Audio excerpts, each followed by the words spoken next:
Welcome, my friends. Heidi ho. Welcome back to Bemusing Bill. More SABATON coming your way. This is my first live SABATON song, Uprising. This should be awesome. And you know what I did was I've never heard this song before, so I made sure that there was a from the SABATON History channel that there was a history on it. And I'm going to include that at the end of the video. The links for both will be down below if you'd like to support the channel. Those links are below as well. Always hit me up in the comments. Let me know your experiences seeing SABATON live. It doesn't say where it is, but I could swear it says Woodstock. It looks like it says Woodstock. And that does look like a peace symbol. That would kill me if they were actually playing Woodstock Festival.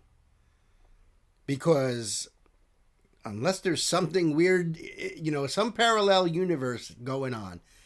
I'm about 45 minutes away from Woodstock. To think that SABATON was right in my freaking backyard is depressing. Really. To have missed this. But I didn't know any better back then, and now I do, thanks to you guys. So as I go along through this, I'll see if that looks like it says frickin' Woodstock. I'm telling you, there's no other way for me to discern it. But my God, that is a gigantic crowd. So yeah, we'll roll it back and. Look at that crowd.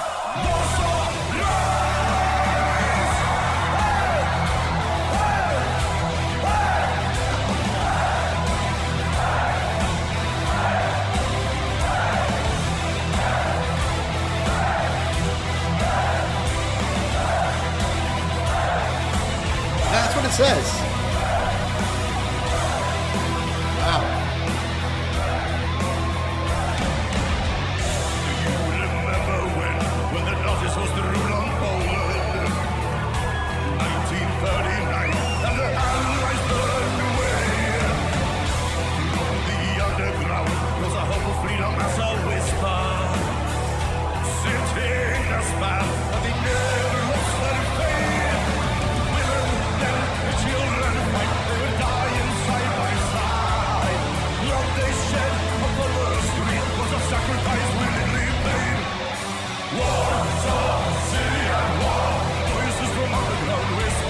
And like everybody is singing along. You can hear the crowd very clearly.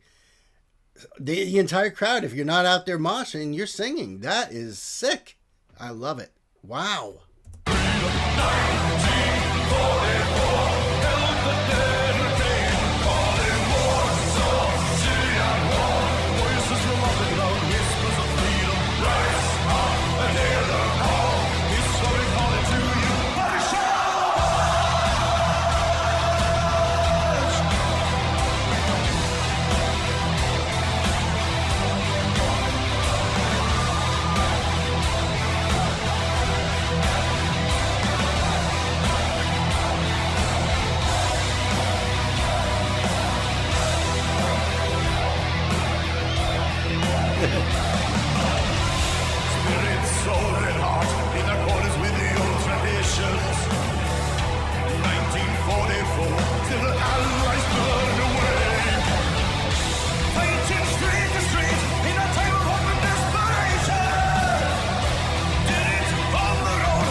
All right, folks.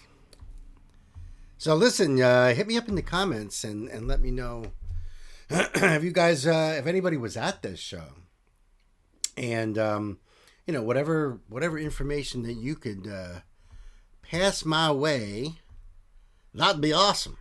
So you guys ready for a little learning now? Because this is what I love about Sabaton.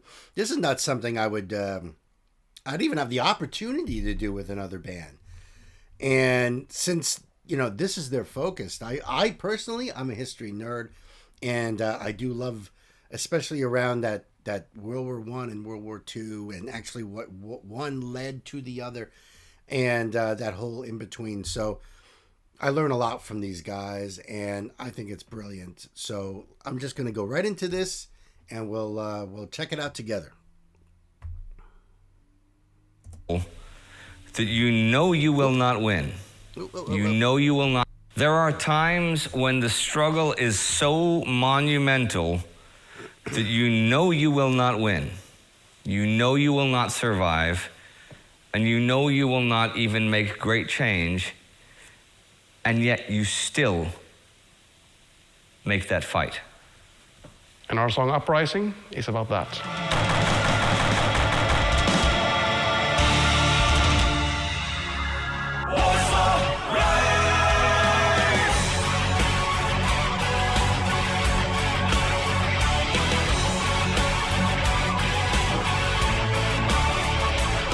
This is Sabaton History, and I'm Spartacus Olson. I'm sitting in for Indy today because the current pandemic has left many of us stuck in different places over the past months and thrown our recording schedule around a bit. But I'm also the host and lead writer of the sub-series War Against Humanity on our World War II channel, where I cover resistance, partisan warfare, war crimes, and crimes against humanity during the Second World War. Wow, which okay, cool. are also the topics of Sabaton's song Uprising. Okay, so it's July 1944. The Eastern Front is in motion. German Army Group Center has collapsed in the face of repeated offensives by the Soviet First Belarusian Front, now striking deep into Poland. It is widely expected that capturing Warsaw will be the next thing on the list of the Red Army objectives. With the end of the German occupation literally on the horizon, the leaders of the Polish underground resistance, the Armia Krajowa, or Home Army, meet for a secret meeting. After nearly 5 years of occupation, humiliation, and suffering, the resistance of Warsaw is eager to rise up. Radio calls are made to the exiled Polish government in London, who in turn appeal to the British and American authorities for help. The time has come. The Poles will now fight to take back their capital. However, the Western Allies are hesitant to promise help outright. They welcome resistance against the Germans, sure, but they do have logistical problems with the fight in France and Italy in full swing at the same time. But mostly, this is the Soviet theater of war, and they don't want to step on any toes, so the Poles will have to rely on Soviet cooperation first and foremost. However, the position of the Home Army towards the Soviet Union is one of uncertainty and mistrust, as memories of the pact between Hitler and Stalin that had swallowed and divided Poland are still pretty fresh. If the Poles do nothing, then the Red Army will overrun Poland and the government in exile will be powerless in the newly communist Poland. But if the rising is successful, then Warsaw will be in the hand of democratic Poles. Then they hope that the autocratic Soviet Union can't simply impose its will on Poland, so the Poles have everything to win and everything to lose. However, the Germans still have strong forces in the region. If the resistance rises up before the Wehrmacht there can be wholly engaged with the Red Army, the Germans would most certainly crush them. So the Polish Home Army has to wait for the last possible moment when the Red Army is on the outskirts of Warsaw. Then, with logistical help from the West and cooperation from the Red Army, the insurgents could drive the Germans out of the city. At least one of those two last things has to happen, or the rising is doomed. Do you remember when the Nazis was the rule on Poland? 1939, and the Allies burned away. From the underground rose a hope of freedom as a whisper. Sits in despair, but they never lost their faith. Back in February, the resistance fighters outside of Warsaw had made contact with Soviet Marshal Rokossovsky's spearheads. Rokossovsky agreed to principal tactical cooperation, but refrained from promising anything beyond that. And when the Home Army then begins revealing itself to the Soviets, they are greeted with unexpectedly hostile behavior. The available reports of the NKVD, the Soviet Interior Ministry and Secret Police, paint a clearer picture of the situation. They call the Polish Home Army illegal formations, rebels, and bandits. They are white Poles allied to Great Britain and are an old enemy. See, although they currently fight the same enemy, Polish nationalism is contradictory to Stalin's plan. And of course, it's only been a bit more than 20 years since the Poles won the Polish-Soviet War, and one of the people really responsible for the loss of the Battle of Warsaw back then was Joseph Stalin. The NKVD makes it clear that they will not allow any irregular or partisan actions in the rear of their armies. Soon, any Polish resistance fighters caught behind the front line is arrested, disarmed, and removed. By July, more than 30,000 Home Army fighters have been interned by the Red Army. Inside Warsaw, the Home Army is caught between the desire for action and the need for caution.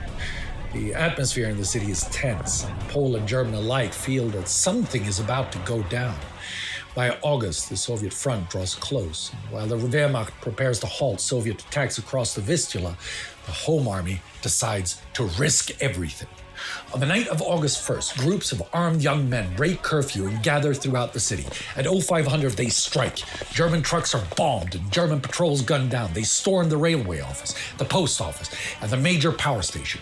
Most importantly, they capture storehouses, taking German helmets and weapons, camouflage jackets, and even SS uniforms. To distinguish themselves from their enemy, they wear their white and red armbands or eagle insignias. Around 2,500 insurgents fall the first day, and many civilians are caught in the crossfire. But although they are not able to make the police district or the airport, the day is considered a success.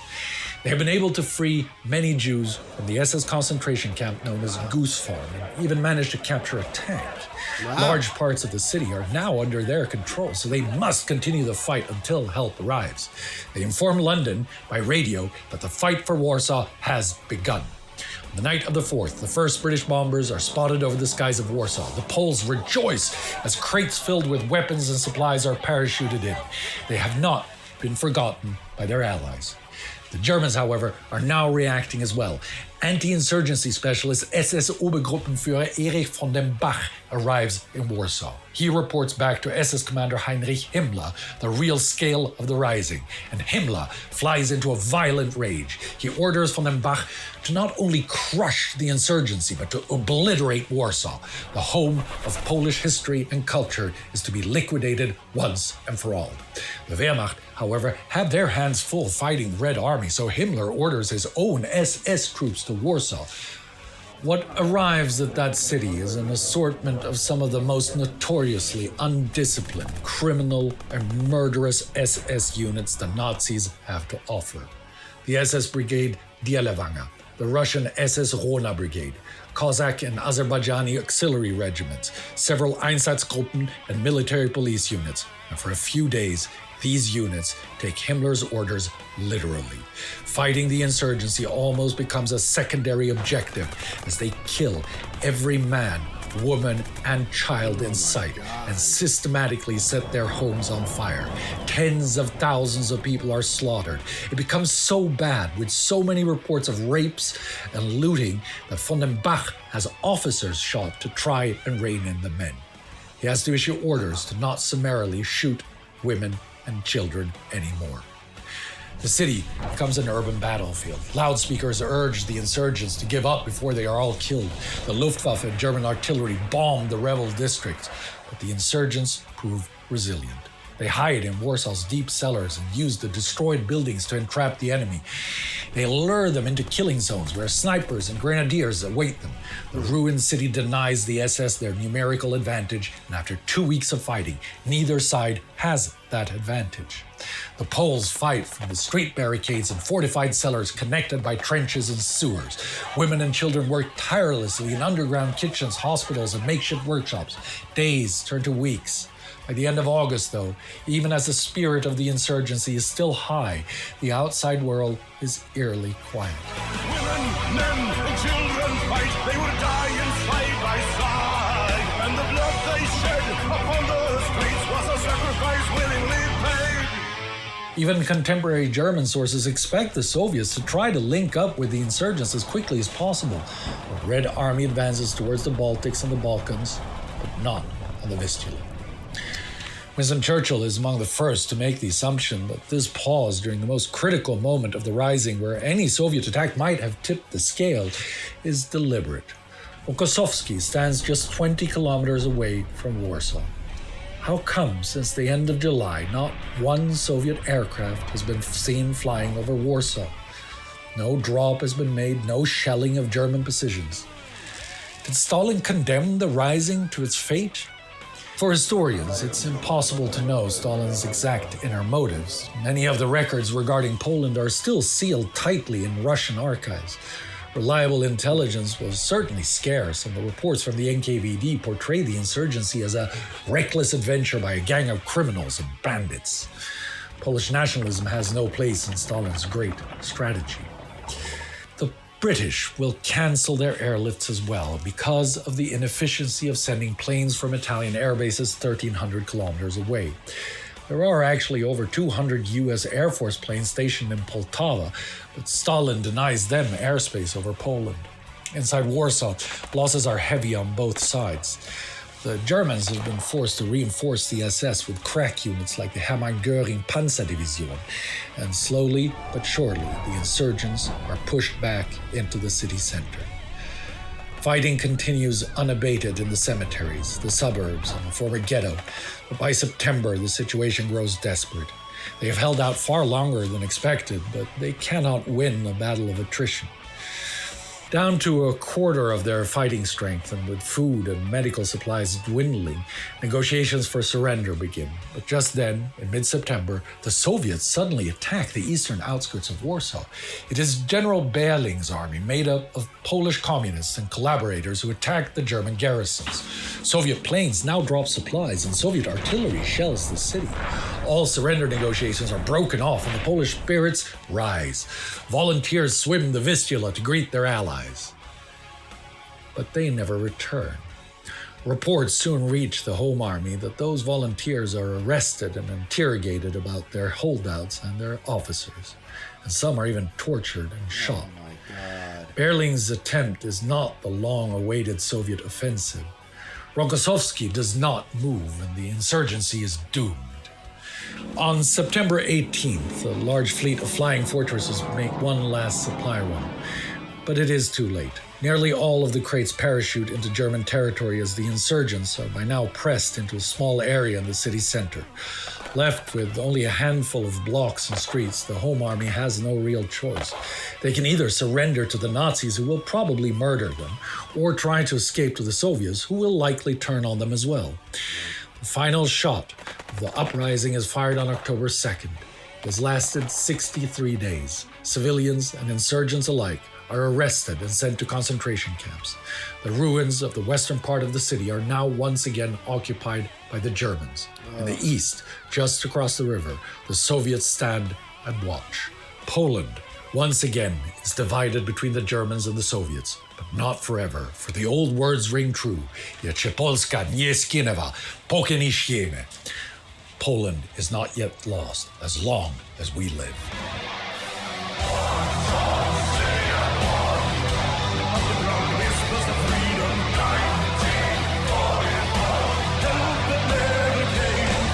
That's cool. They went back to this country.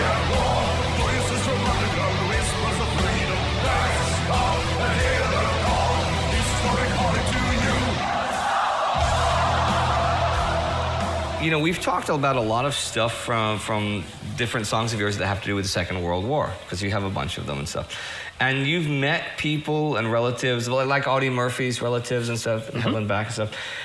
Did you guys ever meet anybody that actually had anything to do with the uprising itself? Yeah, several actually. I remember the first couple of people we met.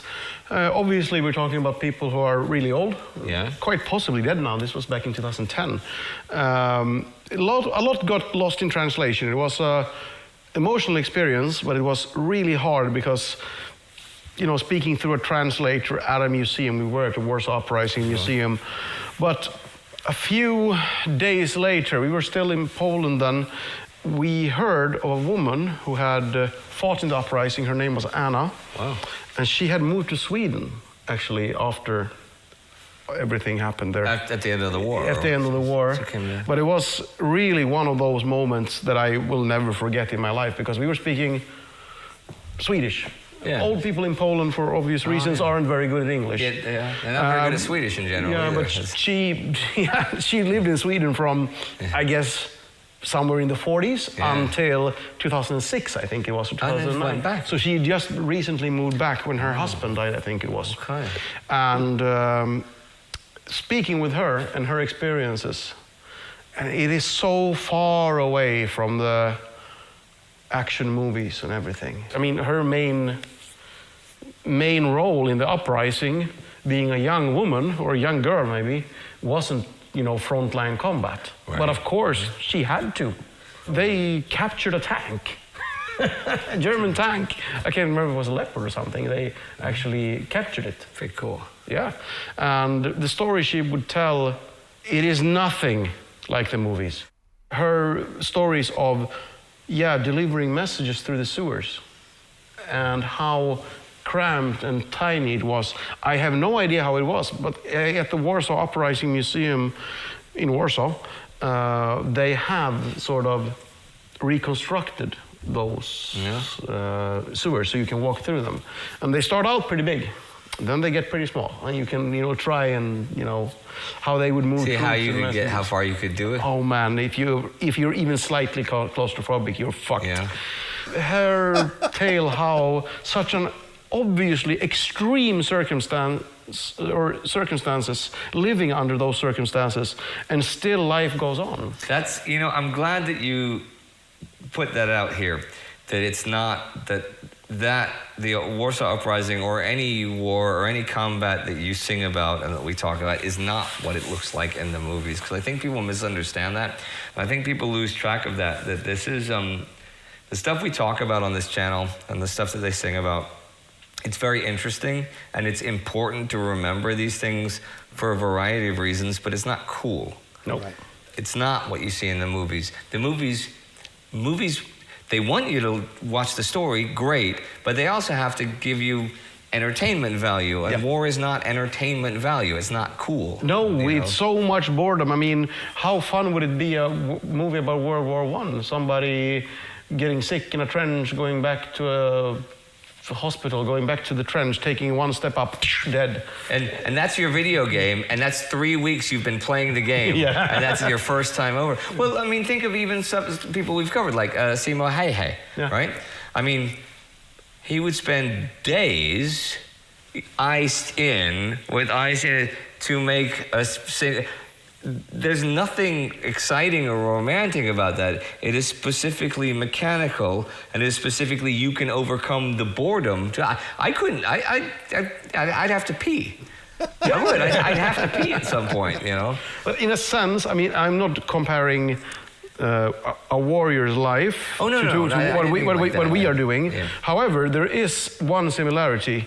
What we are doing as musicians is sort of the Hollywood version, because what you guys see is us going on stage or hearing the album. Yeah. You're not seeing the rehearsals, you are not seeing the songwriting, the retakes, the, you know, all of that. I'm by no means drawing the comparison, but it's a natural thing. No, I mean, no movie would be interesting if it was like the trench trenches in World War One, I think. You're right, and but people, especially with World War One and World War Two, people say, "What's the most realistic video game?" Or what do you think would be the most realistic? The most realistic video game is that you spend 3 or 4 weeks hastily training as an 18-year-old or a 17-year-old who lied about his age in England and stuff, and you get sick and you meet some new people and you hurt yourself, and then you go and you get for another 3 weeks and you rotated through the lines and stuff, and you get killed in the first 20 seconds. Yep. And then you have to start the game all over, and you've just spent like 8 weeks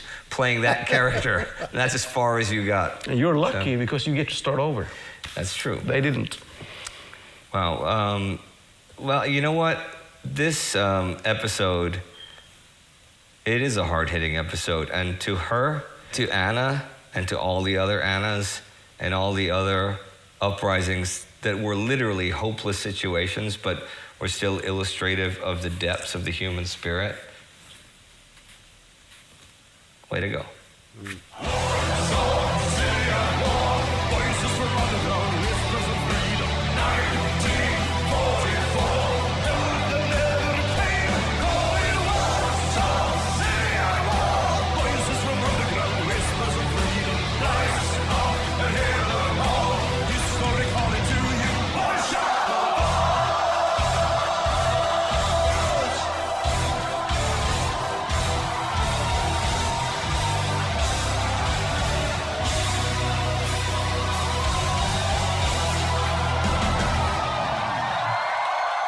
All right, everyone, thank you very much for watching, and thank you so much for the support with the community. All the Patreons, everyone who's helping, sharing this, we really love doing this, and thanks to you, we can keep on doing it. So keep on doing what you do, and we will keep on doing what we do. Thank you.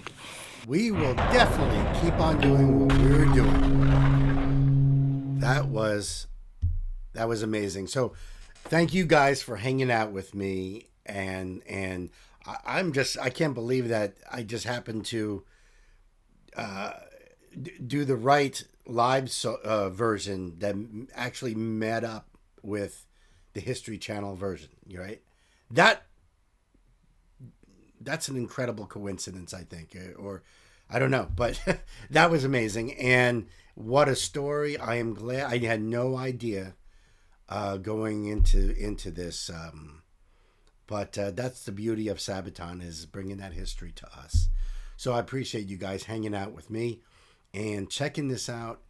And remember to give these guys all the love and thumbs up and subs and stuff, because they deserve it. They're a phenomenal band, and they give us so much more than just music.